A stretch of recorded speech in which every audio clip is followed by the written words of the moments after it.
Welcome to yo-yo TV. ఏపీలో కూటమి ప్రభుత్వం నడుస్తుంది. ఇది అందరికీ తెలిసిన విషయమే. ఈ కూటమిలో టీడీపీ, జనసేన, బీజేపీలు ఉన్నాయి. ఇక్కడ ప్రభుత్వం ఏర్పడి దాదాపుగా 15 నెలలు అవుతుంది. సాధారణంగా విపక్ష పార్టీలు ప్రభుత్వంపై అటాక్ చేస్తుంటాయి. వైసీపీ అధినేత మాజీ సీఎం జగన్మోహన్ రెడ్డి సైతం అదే చేస్తున్నారు. సందర్భం దొరికినప్పుడల్లా ప్రతిసారి ప్రభుత్వంపై జగన్ విరుచుకుపడుతున్నారు. ఆయనకు కూడా ప్రభుత్వం నుంచి కౌంటర్లు వస్తున్నాయి. కానీ తాజాగా జేపీ నడ్డా నుంచి జగన్ పరిపాలనపై కామెంట్లు రావడం రాజకీయంగా సంచలనంగా మారింది.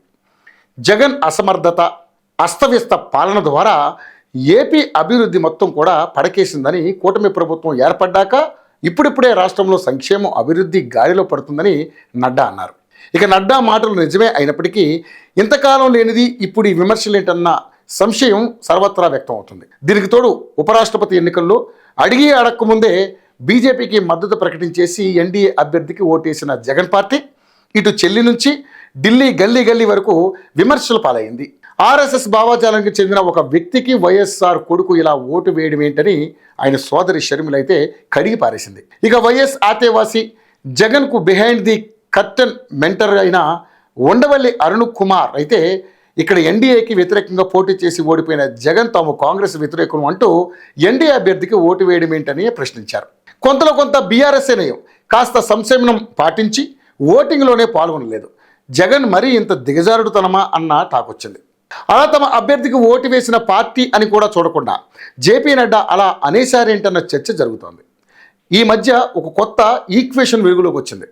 బీజేపీ అంటే దేశంలో భారతీయ జనతా పార్టీ అయితే అయి ఉండొచ్చేమో కానీ ఏపీలో మాత్రం ఇందుకు భిన్నం. బి అంటే బాబు, జే అంటే జగన్, పి అంటే పవన్ అంటూ మాజీ ఐఏఎస్ విజయ్ కుమార్ కామెంట్ చేశారు. దానికి తోడు బీజేపీకి, వైసీపీకి చీకటి ఒప్పందాలు ఏవో ఉండబట్టే ఆయన ఇంకా జైలుకు వెళ్లకుండా బయట ఉండగలుగుతున్నారన్నది కొంతమంది విశ్లేషకుల వాదన. మద్యం కుంభకోణంలో కూడా జాతీయ దర్యాప్తు సంస్థలేవి కనీసం ముట్టుకోలేదు ఈ కేసుని. దీన్ని బట్టి చూస్తే బీజేపీ, జగన్ మధ్య అవినీతి సంబంధం స్టిల్ అలైవ్ అంటున్నారు విశ్లేషకులు. అలాంటి కామెంట్లకు కాస్త ఫుల్ స్టాప్ పెట్టడానికో ఏమో కానీ జేపీ నడ్డా జగన్పై ఇలాంటి కామెంట్లు చేశారన్న మాట వినిపిస్తోంది. జగన్ ఎప్పుడైతే జైలుకు వెళ్తారో అప్పుడు తప్ప బీజేపీని నమ్మడానికి వీల్లేదన్న కామెంట్ కూడా వినిపిస్తోంది. ఇప్పటికే తెలంగాణ ఎన్నికల్లో కవితను అరెస్ట్ చేయకుంటే బీజేపీ, బీఆర్ఎస్ ఒకటే అన్న అర్థం వస్తుందని ఏకంగా ఆ పార్టీ ఎంపీ కొండ అనడం అప్పట్లో సంచలనం. తాజాగా ఏపీలో కూడా సరిగ్గా ఇలాంటి మాటే వినిపిస్తోంది.